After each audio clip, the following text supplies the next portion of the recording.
सामान्य स्व-वित्त पोषित आवास योजना अर्थात general self financing housing scheme sector 63 Chandigarh के लोकार्पण हेतु हमारे प्रिय प्रधानमंत्री माननीय श्री नरेंद्र मोदी जी स्वयं पधारे हैं। हार्दिक अभिनंदन एवं आभार। यहाँ मौजूद सभी मेहमानों को हम बताना चाहेंगे कि हमारे माननीय प्रधानमंत्री महोदय द्वारा वन रैंक वन पेंशन योजना की घोषणा से पूरे देश में हर्षोल्लास की एक लहर सी फैली है, एक आनंदमयी माहौल बना है। चंडीगढ़ के सुरक्षा बलों के पूर्व सैनिक प्रधानमंत्री जी के अभिनंदन के लिए यहाँ पधारे हैं। मैं आग्रह करूंगी कि वे माननीय प्रधानमंत्री जी का अभिनंदन कर उनका सम्मान करें।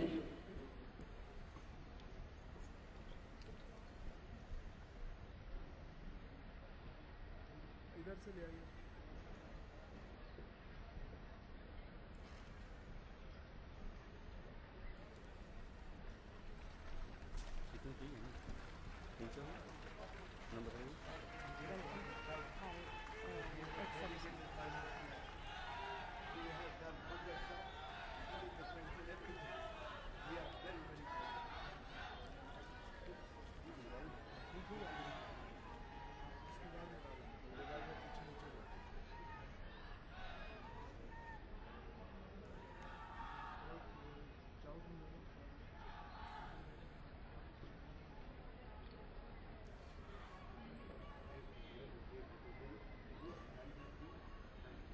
श्रीमान जी, मैं मेजर सतवारिया अपने सैनिकों के साथ आज लाखों सैनिकों की फैमिलियों की तरफ से आपका अभिनंदन करता हूं और जो अभूतपूर्व निर्णय आपने वन रैंक वन पेंशन के लिए कर रहा है उनके लिए मैं आपका धन्यवाद करता हूँ। हमारा धन्यवाद स्वीकार कीजिए।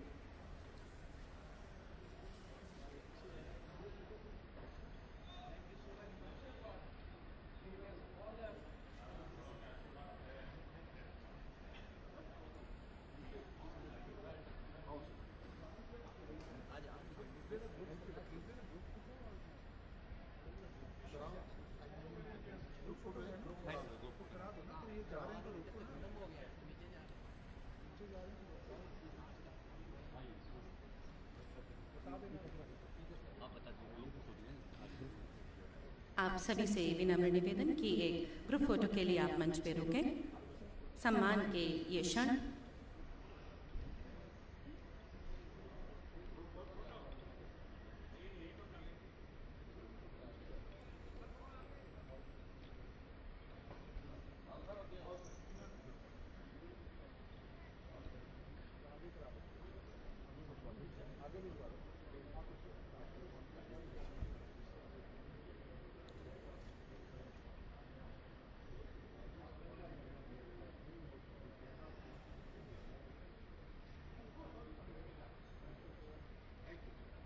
आप सभी का बहुत बहुत धन्यवाद।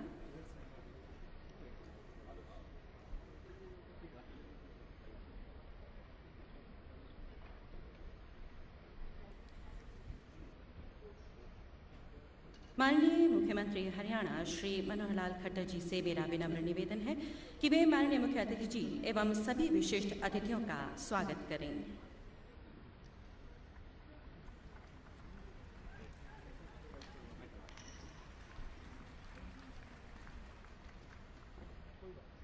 आज ब्यूटीफुल सिटी चंडीगढ़ और चंडीगढ़ में आज हरियाणा, पंजाब, चंडीगढ़ सभी नागरिकों की ओर से और हरियाणा सरकार की ओर से मैं अपने देश के प्रधानमंत्री आदरणीय नरेंद्र भाई मोदी का बहुत बहुत हार्दिक स्वागत करता हूं। मित्रों, आज का दिन, ये 11 सितंबर का दिन बहुत ही विशेष दिन है। आज के दिन विश्व की कई बड़ी बड़ी घटनाएं इस नाते से याद करते हैं तो 1893 का वो दिन शिकागो में स्वामी विवेकानंद जी का वो जो भाईचारे का संदेश, वो दिन आज का दिन हम गदगद होते हैं उस दिन को याद करके कि भारतीय संस्कृति का परचम स्वामी विवेकानंद ने अमेरिका में कराया। लेकिन एक दूसरी घटना भी आज के दिन से जुड़ी है जो एकदम इसके विपरीत है। उसी अमेरिका की धरती पर विध्वंसक शक्तियों ने आज के दिन वर्ल्ड ट्रेड ट्विन टावर उसका विध्वंस किया और ऐसी शक्तियों को हम हमेशा निंदा करते रहे हैं।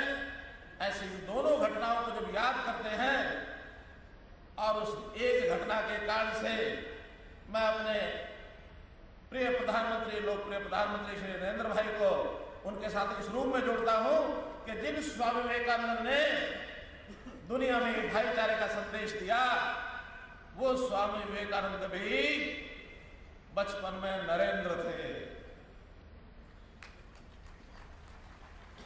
वो नरेंद्र, हमारे देश के प्रधानमंत्री नरेंद्र मोदी आज उन्हीं के अनुकरण करते हुए दुनिया को एक शांति का संदेश, भाईचारा का संदेश, विकास का संदेश, आपसी सहयोग का संदेश इतने कम समय में दुनिया के सब देशों में जो घूम करके दिया है, उसके लिए भी मैं आपका बहुत बहुत अपने इस जनता की ओर से आभार प्रकट करता हूं।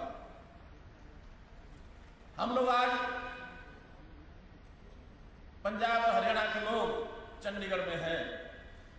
मुझे बहुत हर्ष की बात ये ध्यान में आती है कि पंजाब और हरियाणा और चंडीगढ़, इनका आपसी सहयोग, बहुत मामले हमारी साझी विरासत है।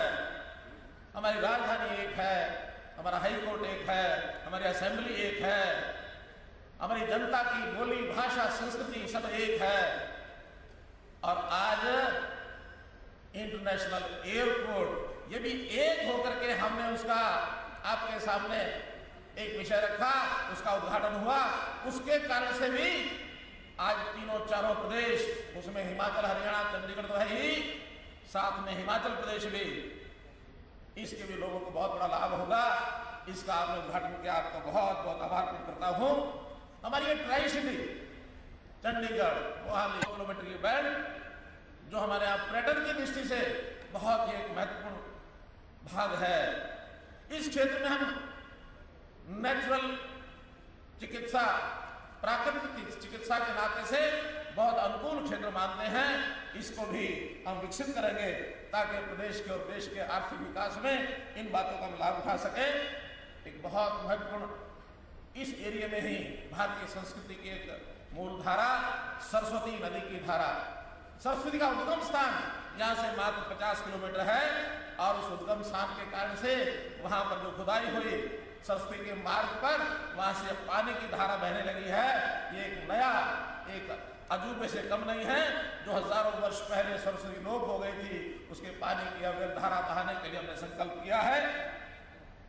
हरियाणा का विकास, चंडीगढ़ एयरपोर्ट, इसका 100 किलोमीटर का एरिया, इंटरनेशनल एयरपोर्ट दिल्ली, उसका 150 किलोमीटर का एरिया, और हमने हिसार में भी एक इंटरनेशनल एयरपोर्ट की योजना बनाई है। विभाग से, जानकारी विभाग के साथ मिलकर के आदान प्रदान कर रहे हैं, उस ओर आगे बढ़ रहे हैं। और यदि हिसार का भी एयरपोर्ट हमें मिल जाता है तो हम लोग पूरे हरियाणा का एक औद्योगिक विकास, आर्थिक विकास, इस नाते से हम देश का प्रथम स्थान प्राप्त करने में कभी पीछे नहीं रहेंगे। हमारे यहाँ कनेक्टिविटी, सड़कों की कनेक्टिविटी का जाल ये बिछा है। इसी आपके कार्यकाल में हमको हमारे प्रदेश का युवा ये आगे बढ़कर के सेवा का संकल्प लेकर के आगे बढ़ा है, और उसके लिए भी आपको विशेष मैं आभार प्रकट करता हूं कि आपने वन रैंक वन पेंशन का जो विषय, वर्षों लंबित पड़े विषय के ऊपर आपने फैसला लेकर के बहुत बड़ा सौगात, बहुत बड़ी भेंट हमको दी है। इसका भी हमको बहुत बड़ा लाभ होगा। आपका आशीर्वाद हमको मिलता रहता है। जैसे आपने भी स्वयं कहा, हरियाणा मेरा दूसरा घर है। अब हरियाणा का आपका घर, जब जब आप हरियाणा में आए, हमको आप हरियाणा में कभी भी आपने विकास के नाते से पीछे नहीं छोड़ा। आज आपका ये हरियाणा में पिछले 1 वर्ष का, मैं इसको हरियाणा की राजधानी के नाते मानता हूँ, आज आपका ये चौथा दौरा है। इस दौरे के कारण से हमको 1 वर्ष के अंदर, जहाँ प्रधानमंत्री 10-10 वर्ष नहीं आते थे, और वहाँ प्रधानमंत्री का 1 वर्ष के अंदर 4 दौरे होना हमारे लिए बहुत खुशकिस्मत की बात है। आप हमको, जैसा देश हमारी माँ है, माँ का प्यार हमको मिलता रहेगा।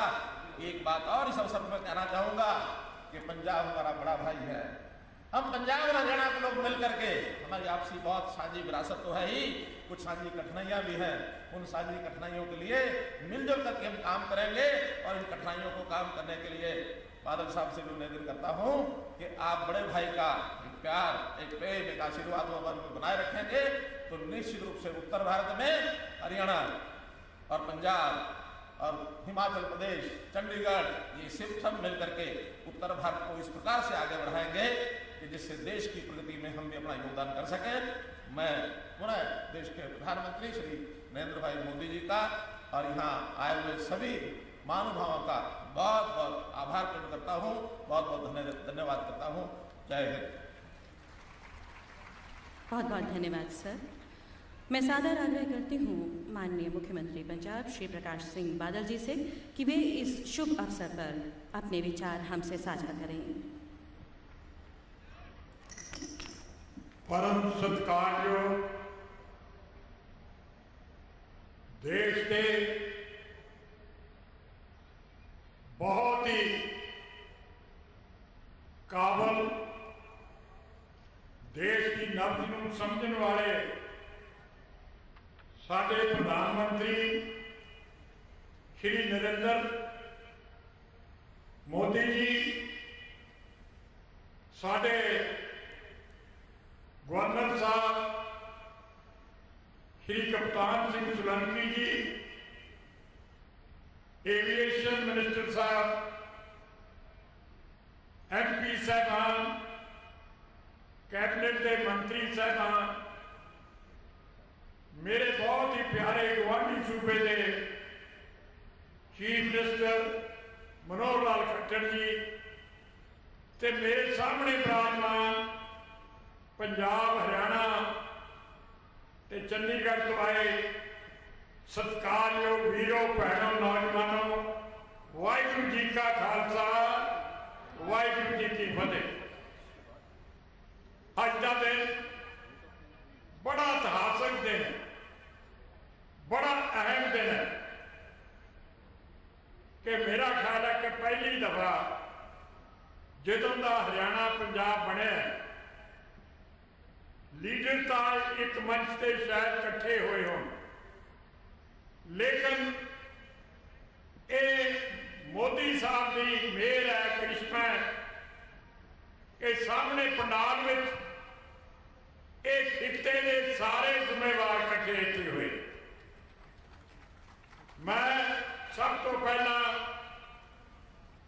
समुचे इस रोम के वलों ते खास करके पंजाब वालों श्री मोदी जी का दिल दियां गहराइयां तो धन्यवाद करना, जी आया आना।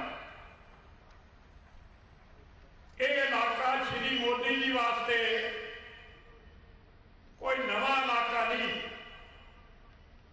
साड़ी बड़ी खुशकिस्मती है कि मोदी जी पंजाब की बीजेपी के बहुत पहला समा प्रभारी भी रहे और पंजाब की एक गल आर्थिक होवे, सियासी होवे, समाजिक होवे, सबनूं समझदे। और ये भी बड़ी वड्डी गल है कि जो एमरजेंसी लगी सी उदों मोदी जी भी इत्थे रहे सन, पंचकूला बहुत रहे सन। इस नाते सानू कोई ये चीज दसन की लोड़ नहीं इस इलाके को की तकलीफ है या की लोड़ है। असल पुछो तो सारे देश को की जरूरत है, की करने की लोड़ है। आप वो गल्लां नहीं सोच सकते जिहड़ियां कि इन्हां दे मन से उन्होंने कीतियां। देखो सब तो वड्डा निर्णय जो देश वास्ते इन्होंने लिया वो है कोऑपरेटिव फेडरलिज्म।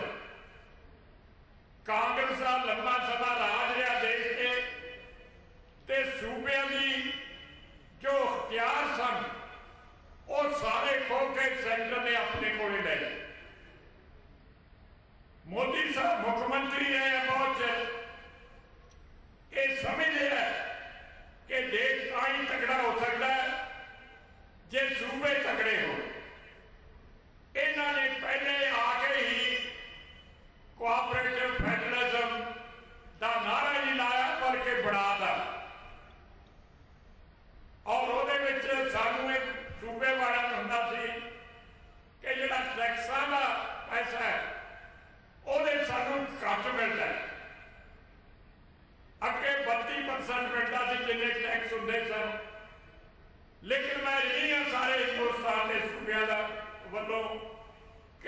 मोदी साहब ने 32% तो ਵਧਾ के 42% कर कोई ताड़ी तो मार दिया करो, एडा वड्डा काम किया। दूसरा जिहड़ा देश सी उहदी प्लैनिंग जिहड़ी है विरोधबंदी किवें अगे जाना है, सूबे के कोले कोई अधिकार नहीं सी कि उन्होंने चीफ मिनिस्टर या होर उस विच राय दे सकन। एक प्लैनिंग कमिशन हुंदा सी, वो जिवें फैसला करता कर दिंदा सी, सानू अद्धा घंटा बना के अपने आर्डर दे दिंदा सी। मैं रिणी हाँ मोदी साहब का धन्नवादी हाँ कि उन्होंने वो प्लैनिंग कमिशन खत्म करके नीति योग बनाता जिहदे गवर्निंग बाडी सारे हिंदुस्तान के चीफ मिनिस्टर आ, जिहड़ी भी देश की नीति बनती है उहदे चीफ मिनिस्टर की राय जिहड़ी है वो मोदी साहब उस राय नूं पहल दिंदे। इस तरह होर भी बहुत सारिया स्कीमां टाइम की कमी होने करके मैं उहदे वजाहत नहीं जा सकता। बेनती है कि पंजाब वास्ते भी इन्होंने बड़ा किया। अज बिल मांगे मोती मिले, मांगे मेरे ना पीर। पहला बजट सैशन होया, जिहड़ा बजट पेश किया, सब तो वड्डी गल मोदी साहब ने की थी कि श्री अमृतसर साहब नूं इन्नियां सरकारां आईयां, किसी ने हैरीटेज सिटी का दर्जा नहीं दिता। ये मोदी साहब की मेहरबानी नाल दिता गया। और जलियांवाला बाग जिहड़ा आज़ादी की लड़ाई का वड्डा कारण बनया, उन्होंने भी इन्हों ने हैरीटेज पार्क का दर्जा दिता। और पंजाब नूं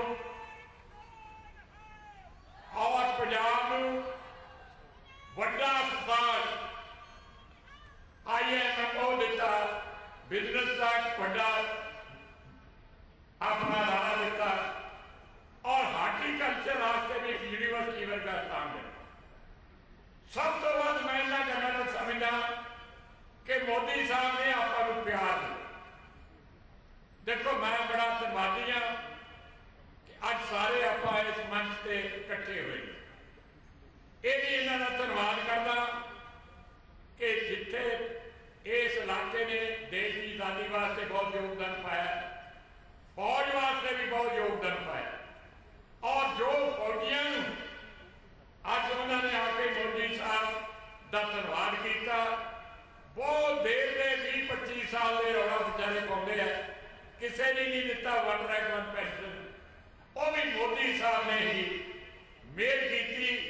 और अज सारे हिंदुस्तानी फौजी जिथे भी कोई बैठा उन्हों का धन्यवाद करता है तो उन्हों का ऋणी करता है।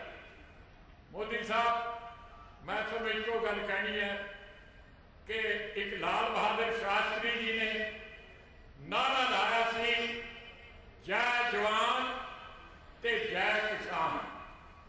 तुसी जवान का उहदी तो जय करती। हुण मैं ये डिटेल्स नहीं जाना चाहता कि मेरिया गल्लां थोड़े तक पहुंचनियां। हुण जय किसान भी करनगे। किसान जिहड़ा वो दुखी है, ਉਹਦੇ मसले मैं भी छेड़ना चाहता कि तुम बहुत अगे दूर जाना है। ये मसला नहीं एडा वड्डा है, ਜਦੋਂ तक तुम आप खुद इस मसले को नहीं देखोगे उदों तक यह मसला हल नहीं होना। इस करके मैं क्षमा मांगता कि इन्हां दी शान के मुताबिक आप उन्ना कट नहीं कर सके, क्योंकि कई प्रोग्राम में तब्दीलियां आईयां, जगह तब्दीलियां आईयां।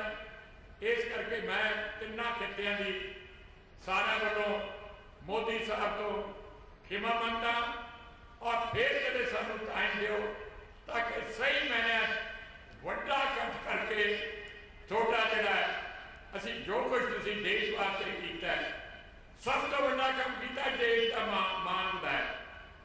थोड़े समय सारे देशों जाके आए, उन्होंने नाल मित्रता वधाई है। जिहड़े साडे उत्थे NRI रहते हैं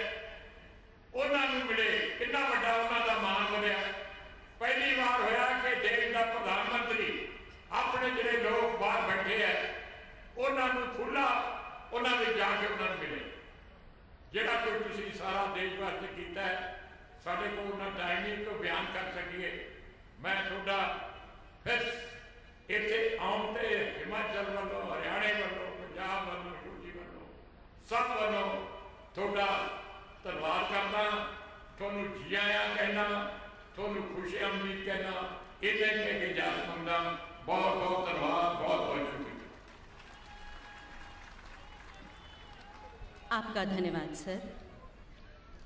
और अब मुख्य अतिथि माननीय प्रधानमंत्री श्री नरेंद्र मोदी जी से आग्रह कि वे चंडीगढ़ प्रशासन द्वारा हाउसिंग बोर्ड के लिए बनाए गए स्मार्ट मोबाइल ऐप एवं सिटीजन फ्रेंडली वेबसाइट www.chbonline.in का लोकार्पण करें। ये मोबाइल ऐप पूरे देश में अपने प्रकार का पहला मोबाइल ऐप है जो हाउसिंग बोर्ड की सुविधाओं के लिए बनाया गया है। मेरा सादर आग्रह प्रशासक चंडीगढ़ आदरणीय श्री कप्तान सिंह सोलंकी जी से, प्रशासक के सलाहकार श्री विजय देव जी से एवं chairman housing board Maninder Singh ji से।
एक बार पुनः आग्रह हमारे मुख्य अतिथि जी से कि चंडीगढ़ हाउसिंग बोर्ड द्वारा बनाई गई सेक्टर 63 की सामान्य स्व वित्त पोषित आवास योजना अर्थात जनरल सेल्फ फाइनेंसिंग स्कीम का भी बटन दबाकर आप उसका लोकार्पण भी अपने शुभ हाथों से करें।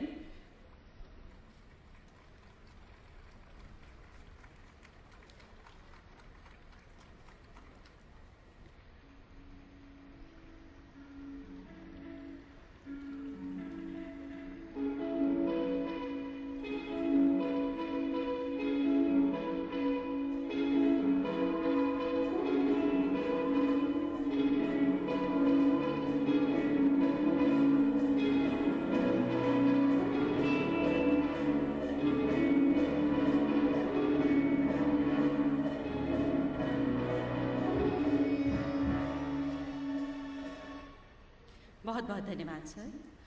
और अब 10 सौभाग्यशाली लाभ प्राप्तकर्ता जो स्वयं प्रधानमंत्री जी के हाथों अपने मकान की चाबी और कागजात यहाँ प्राप्त करेंगे, उनके नाम क्रमानुसार इस प्रकार हैं। सबसे पहले सौभाग्यशाली श्री प्रीतम सिंह एवं उनकी अर्धांगिनी श्रीमती बबीता गुसाएं। आपको बहुत बहुत शुभकामनाएं। श्रीमती अंजू महाजन,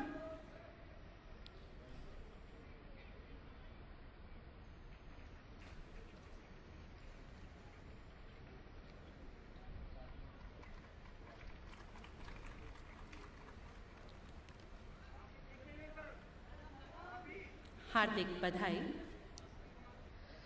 श्रीमती अंजू महाजन,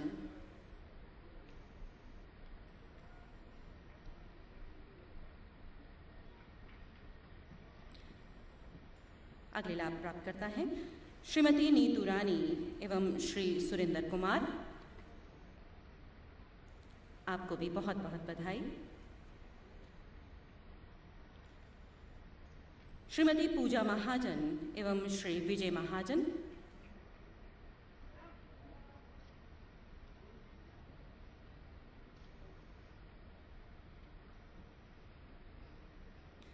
बहुत बहुत शुभकामनाएं।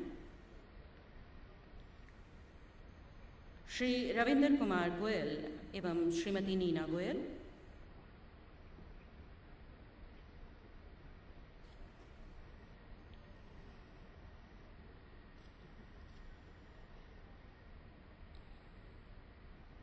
श्रीमती शीतल गुप्ता एवं श्री अश्विनी गुप्ता।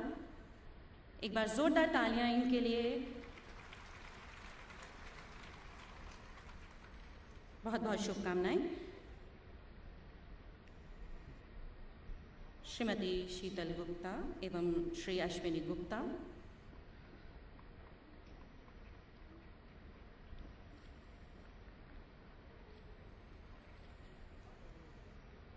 श्री अश्विनी कुमार एवं श्रीमती राजेश कुमारी।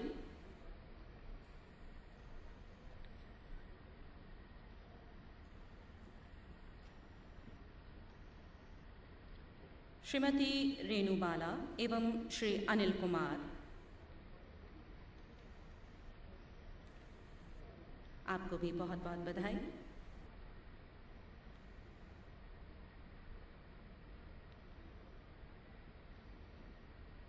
श्री अमरजोत महमी एवं श्रीमती अंशु गर्ग।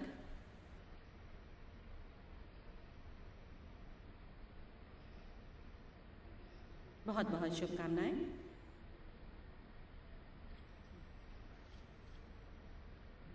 और 10वीं लाभ प्राप्त करता है श्रीमती उर्वशी कौल।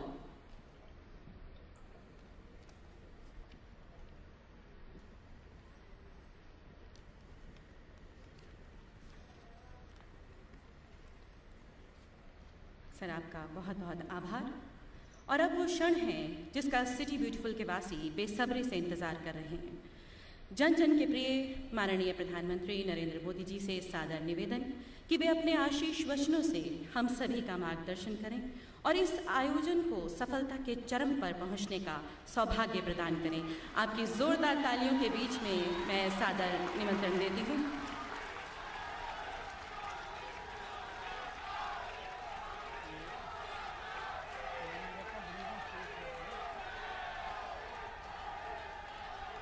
मंच पर विराजमान हरियाणा एवं पंजाब के राज्यपाल प्रोफेसर कप्तान सिंह सोलंकी जी, पंजाब के आदरणीय मुख्यमंत्री श्रीमान प्रकाश सिंह जी बादल, हरियाणा के मुख्यमंत्री श्रीमान मनोहर लाल जी, केंद्र में मंत्री परिषद के मेरे साथी श्री अशोक जी, चौधरी वीरेंद्र सिंह, विजय सांपला जी, श्री रामविलास शर्मा, यहां के लोकप्रिय सांसद बहन किरण खेर जी, सांसद श्री प्रेम सिंह चंदू माजरा जी, सांसद श्री रतनलाल कटारिया जी, मंच पर विराजमान सभी महानुभाव और इतनी भयंकर गर्मी में विशाल संख्या में पधारे हुए मेरे प्यारे भाइयों और बहनों,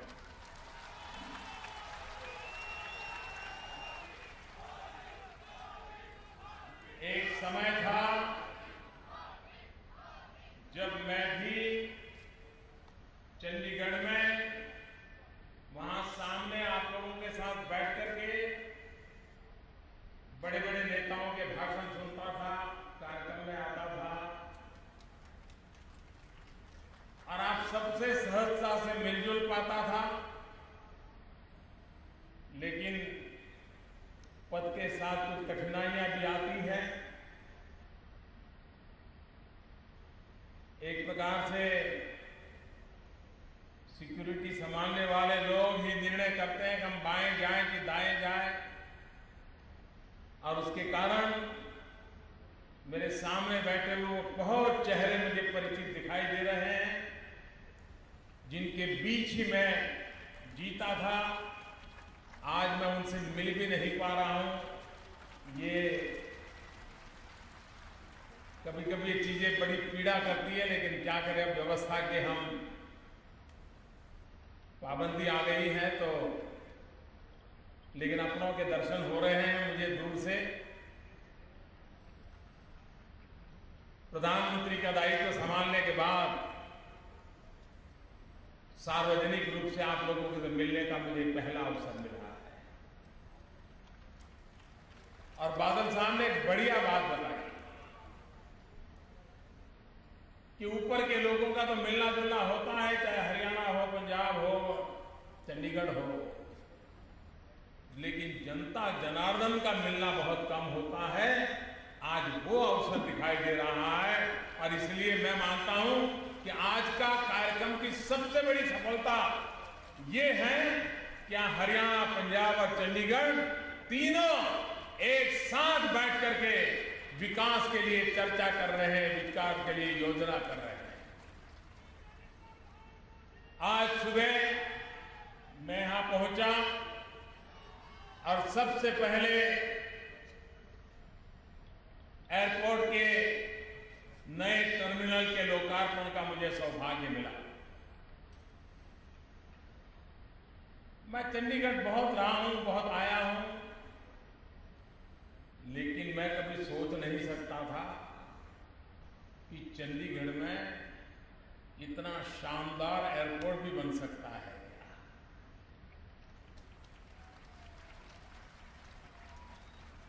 मैंने उसकी सारी व्यवस्थाओं का देखा, मैं बहुत प्रभावित हुआ। मैं विभाग के मंत्री को, विभाग के सभी अफसरों को हृदय से बधाई देता हूं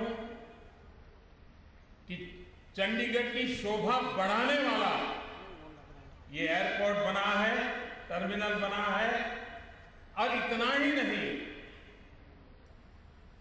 एक प्रकार से पंजाब हो, हरियाणा हो, हिमाचल हो, चंडीगढ़ हो और जम्मू कश्मीर भी हो, इस सारे इलाके के लिए ये हवाई सेवा की सुविधाएं आर्थिक विकास के लिए बहुत बड़ी अहम भूमिका अदा करेंगी। मैंने विभाग के लोगों को कहा है कि सिर्फ पैसेंजरों को ले जाने के लिए ही ये हवाई अड्डा नहीं, हमारे किसान जो पैदावार करते हैं उनके लिए भी हवाई अड्डा कैसे काम आए, ताकि उनके उत्पादित की गई चीजें हवाई जहाज से हिंदुस्तान के कोने कोने में पहुंचे और हमारे यहाँ के किसान को उचित मुआवजा मिले, उसको उचित इनकम मिले।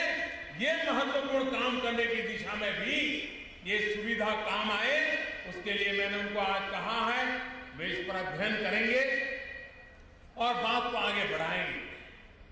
भाइयों बहनों, आज चंडीगढ़ में मुझे पीजीआई में जाने का अवसर मिला और यहां आज चंडीगढ़ में डिजिटल सेवाएं, ऑनलाइन सेवाएं, उसके लिए अनेक ऐप्स का लोकार्पण हुआ। हमारा डिजिटल इंडिया का सपना है। ये डिजिटल इंडिया का सपना पूरा करने के लिए हर शहर को आगे आना होगा, हर डिपार्टमेंट को आगे आना होगा, हर सरकारों को आगे आना होगा। और आप देखते हैं कि इंफॉर्मेशन टेक्नोलॉजी ने शासन व्यवस्था के लिए अनेक चुनौतियां पैदा की और ये शासन व्यवस्था का दायित्व है कि इस टेक्नोलॉजी के अनुकूल शासन व्यवस्था में सुधार कैसे आए, सामान्य मानवी तक टेक्नोलॉजी के माध्यम से उसके हक की चीजें कैसे मुहैया किए जाए, उसकी शिकायतें टेक्नोलॉजी के माध्यम से सीधी ऊंची जगह पर कैसे पहुंचे, समय सीमा में उसका समाधान कैसे हो, ये जिम्मेवारियां शासन व्यवस्था की होती है। ये ऐप बनाने के कारण मैं जानता हूं ये सिर्फ एक टेक्नोलॉजी नहीं है, एक प्रकार से सामान्य नागरिक का एम्पावरमेंट है। उसके मोबाइल फोन से वो सरकार का हिसाब मांग सकता है, सरकार से काम मांग सकता है और सरकार काम में देरी करे तो जवाब मांग सकता है। इतनी ताकत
समझौने का संकल्प नहीं होना चाहिए कि मैं अपने जीवन में आजादी के 75 साल हो रहे हैं, ये 5 चीजें, 6 चीजें, 7 चीजें, 2 चीजें मैं अपने जीवन में पालन करूंगा, जिससे समाज का भला होगा, देश का भला होगा, गांव गरीब का भला होगा। क्या हम आजादी के दीवानों को एक संकल्प कर करके उनको श्रद्धांजलि नहीं दे सकते हैं?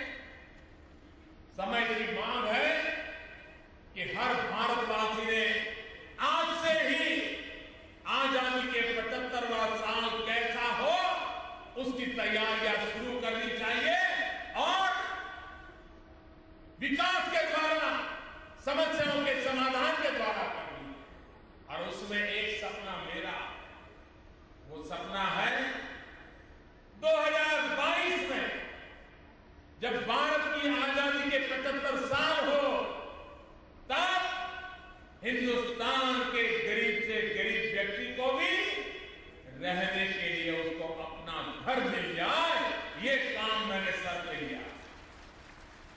मुझे आपका साथ चाहिए, आपका सहयोग चाहिए।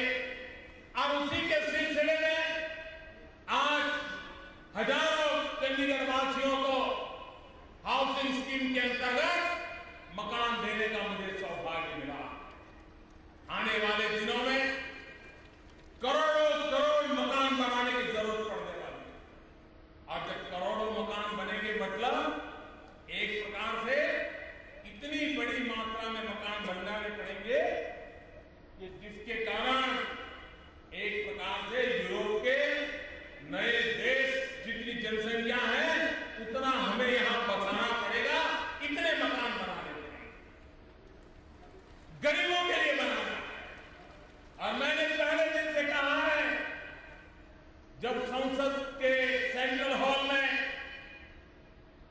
एनडीए के सभी दलों ने मुझे नेता के रूप में चुना और नेता के रूप में चुन करके उस समय मैंने जो संबोधन किया था, उसी दिन मैंने कहा था कि मेरी सरकार गरीबों को समर्पित है, गरीबों के कल्याण के लिए है। हमारी सारी योजनाएं गरीबों की भलाई के लिए होगी। और उसी में एक काम महत्वपूर्ण है, गरीबों के लिए घर बनाना, गरीब से गरीब व्यक्ति को घर दिलाना, उस पर हम काम कर रहे हैं। भाइयों बहनों, ये इलाका एक प्रकार से यहां का हर परिवार मां भारती का रक्षा कवच। यहां के हर परिवार में, चाहे हिमाचल हो, चाहे उत्तराखंड हो, चाहे हरियाणा हो, चाहे पंजाब हो, ये सारा भूभाग ऐसा है कि जहां से देश की रक्षा करने के लिए जिंदगी सेना में गुजारने वाले लोग करीब करीब सभी परिवारों में मिल जाएंगे। कोई आज की पीढ़ी के मिलेंगे तो कोई पुरानी पीढ़ी के मिलेंगे, लेकिन मां भारती की रक्षा के लिए जीवन लगाने वाले सेनानियों की धरती है। एक प्रकार से मां भारती का रक्षा कवच, ऐसे लक्षाधिक परिवार यहां विराजमान है। इसी चंडीगढ़ में मैंने कहा था, हम वन रैंक वन पेंशन के लिए गंभीरता से कदम उठाएंगे। भाइयों बहनों, हमने आते ही काम शुरू किया। सेना के लोगों से बातचीत करते रहे, विचार विमर्श करते रहे, और जैसे जैसे समझते गए समस्या और गहरी होती गई। और मुझे दुख की बात तो यह है कि पुरानी किसी सरकार ने वन रैंक वन पेंशन ये क्या है, उसके कारण क्या जिम्मेवारियां आने वाली हैं, उसके कारण क्या क्या कदम उठाने पड़ेंगे, सरकार ने कभी इस दिशा में सोचा ही नहीं। अगर सोचा होता तो पुरानी सरकार 500 करोड़ रुपया का OROP लेकर के नहीं आई। और जब हमने सुना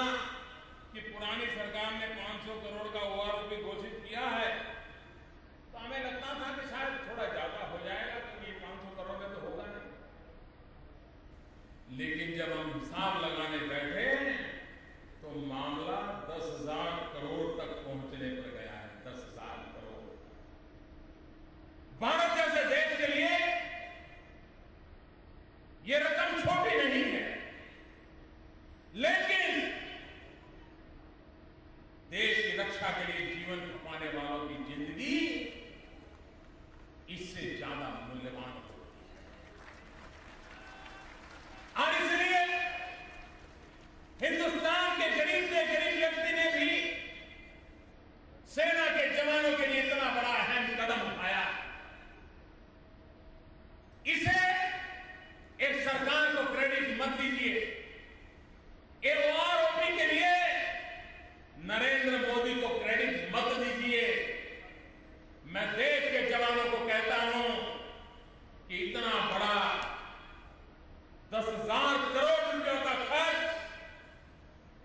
इस एक काम के लिए होने वाला है, तो धन्यवाद करना है तो मेरे देश के उन गरीबों के लिए करिए कि जिन गरीबों ने अपनी चीज छोड़ करके आपके सम्मान के लिए कुछ देने का फैसला किया है। और इसलिए एक वन रैंक वन पेंशन की क्रेडिट अगर किसी को जाती है तो मेरे देश के गरीबों को जाती है, मेरे देश के सामान्य लोगों को जाती है, जो अपने हक का छोड़ करके आज हम सेना के लोगों के लिए दे रहे हैं। इससे बड़ा गौरव तो हो नहीं सकता। और इसलिए हमने जो वादा निभाया है वो आने वाले दिनों में, लेकिन अभी भी मैं देख रहा हूं कुछ लोगों को आंदोलन करने की बीमारी जाती नहीं है। अभी भी उनके अंदर सुरपुर आ सकती है। उनको लगता था कि मामला इतना गंभीर है कि 5-7 साल तक उनकी गाड़ी चल जाएगी। उनके सोचा नहीं था कि मोदी ऐसे कर भी दे देगा। अब उनको लगता है कि कर दिया तो अब हमारी गाड़ी कैसे चलाएं। मैं भाइयों बहनों आज विश्वास दिलाना चाहता हूं, देश हित में कोई भी निर्णय करना होगा, जो सरकार की व्यवस्था होगी, हमारी पूरी कोशिश रहेगी कि उसको प्राथमिकता मिले। ये हमारी कोशिश रहेगी, क्योंकि हम ये देश को आगे बढ़ाने के लिए सरकार चला रहे हैं, विकास की नई ऊंचाइयों पर जाने के लिए सरकार चला रहे हैं। आपने हमें इतना भारी बहुमत दिया। 30 साल के बाद दिल्ली में पूर्ण बहुमत वाली सरकार बनी। लेकिन मेरे भाइयों बहनों, पिछले दिनों लोकसभा का जो हाल आपने देखा है, देश के राजनीतिक दलों को उनके इस आचरण के लिए देश की जनता कभी माफ नहीं करेगी।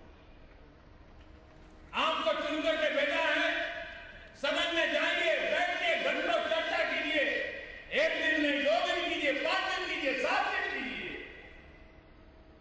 लेकिन लोकतंत्र की मर्यादाओं को स्वीकार न करना, लोकतंत्र के नियमों का स्वीकार नहीं करना और 400 पार्लियामेंट के मेंबरों की परवाह न करना, लेकिन 40 लोग देश के भविष्य के सामने रोड़े अटकाने के लिए षड्यंत्र करते रहे। ये भारत के लोकतंत्र के साथ खिलवाड़ है, भारत के लोकतंत्र का अपमान है मेरे भाई। और इसलिए आज देश में लोकतंत्र के लिए जागरूकता लाने की आवश्यकता पैदा हुई। हर सांसद के ऊपर ये दबाव पैदा करने की आवश्यकता खड़ी हुई है कि आप संसद को चलने में मदद कीजिए, आप संसद में चर्चा कीजिए, हमारे इलाके के सवालों के लिए चर्चा कीजिए, आप सरकार को कटघरे में खड़ा कर दीजिए, आप मोदी का हिसाब मांगिए, लेकिन संसद में जाकर के काम कीजिए। ये बात जनता जनार्दन ने सांसदों पर दबाव डालने का वक्त आ गया। कुछ लोग अपने अहंकार के कारण देश की संसद को बांध में रखे, देश की संसद को चलने न दे। भाई बहनों, इससे बड़ा कोई दुर्भाग्य नहीं हो सकता। और इसलिए मैंने निर्णय किया है, अगर लोकसभा में हमें बात को रोक दिया गया, लोकसभा में हमारी आवाज को गौण दिया जाता है, तो लोकसभा से आगे भी एक जनसभा होती वो जनसभा किसी से कम नहीं होती है। और इसलिए आज मेरी लोकसभा का केस मैं जनसभा में आपके सामने प्रस्तुत कर रहा हूं।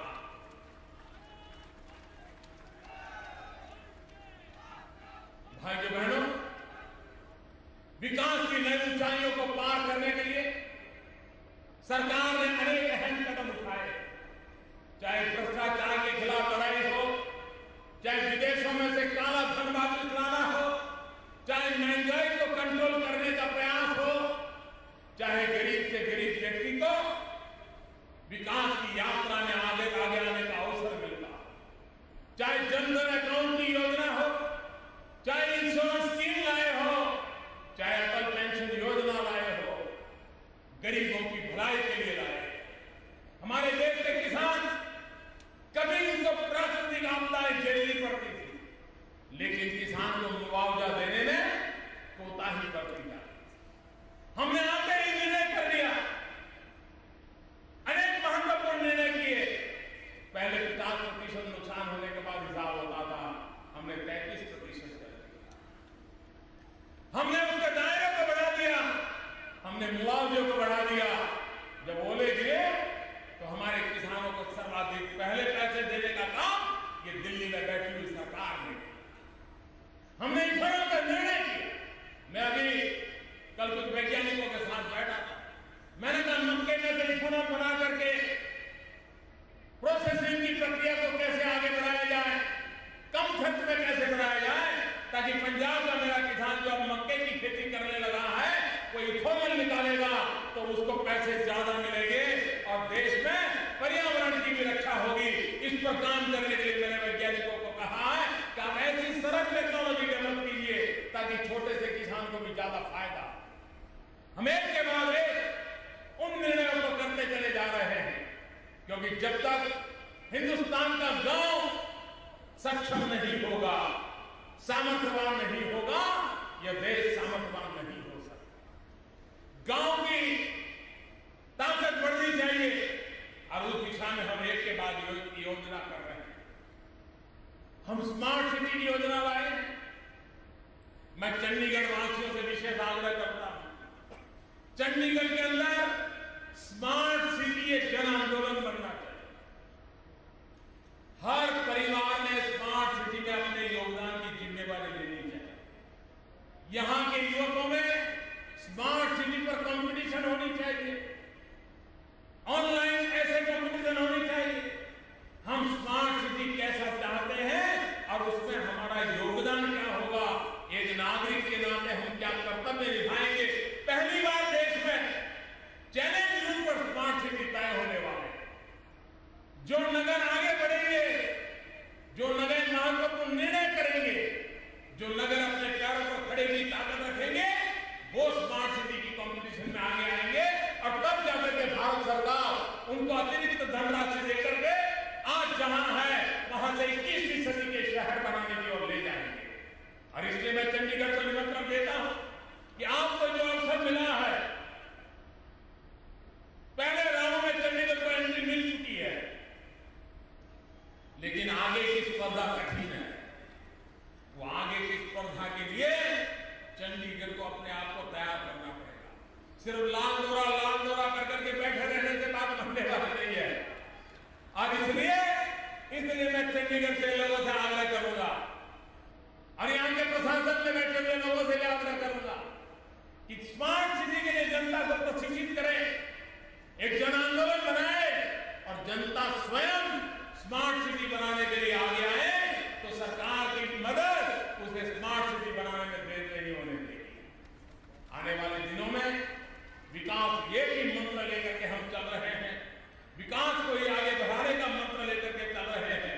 और मुझे विश्वास है कि विकास के इस मंत्र के अंदर चाहे पंजाब हो, हरियाणा हो, चंडीगढ़ हो, हिमाचल हो, जम्मू कश्मीर हो, ये पूरा क्षेत्र विकास की नई ऊंचाइयों को पार करे ताकि हमारे नौजवानों को रोजगार मिले।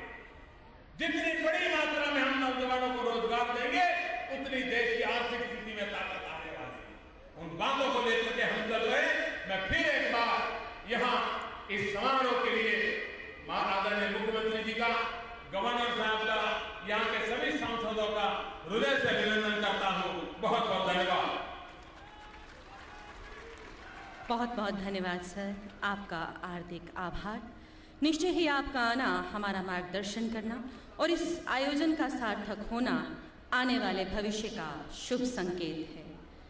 मैं गुजारिश करूंगी चंडीगढ़ प्रशासक के सलाहकार आदरणीय श्री विजयदेव जी से कि वो हमारे मुख्य अतिथि व अन्य सभी विशिष्ट अतिथियों के पधारने का धन्यवाद विधिवत रूप से करें। चंडीगढ़ प्रशासन और चंडीगढ़ निवासियों की ओर से माननीय प्रधानमंत्री श्री नरेंद्र मोदी जी का हार्दिक धन्यवाद एवं आभार प्रकट करता हूं। साथ ही मैं मंच पर बैठे हमारे लोकप्रिय प्रशासक माननीय श्री कप्तान सिंह जी सोलंकी, पंजाब के मुख्यमंत्री माननीय श्री प्रकाश सिंह जी बादल, हरियाणा के मुख्यमंत्री माननीय श्री मनोहर लाल जी, माननीय श्री चौधरी वीरेंद्र सिंह जी, माननीय श्री विजय सांपला जी, माननीय श्री रामविलास शर्मा जी, हमारी लोकप्रिय सांसद माननीय श्रीमती किरण खेर जी, माननीय श्री प्रेम सिंह चंदूमाजरा जी, माननीय श्री रतनलाल कटारिया जी का भी हार्दिक अभिनंदन और आभार प्रकट करता हूँ।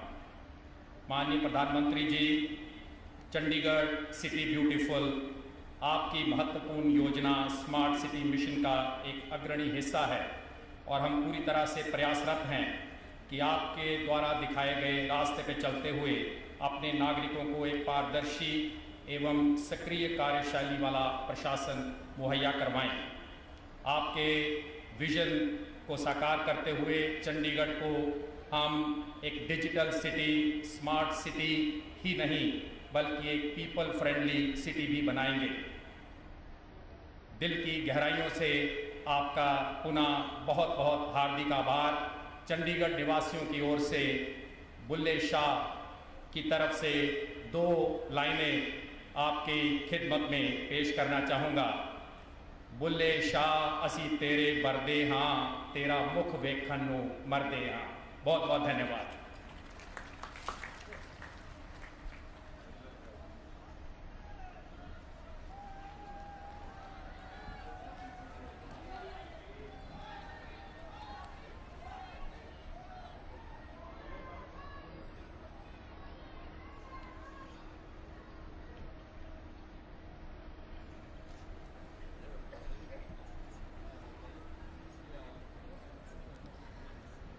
आप सभी से आग्रह है कि कृपया अपने स्थान पर बने रहें, क्योंकि मुख्य अतिथि के प्रस्थान के बाद आप यहाँ से बाहर जा सकेंगे।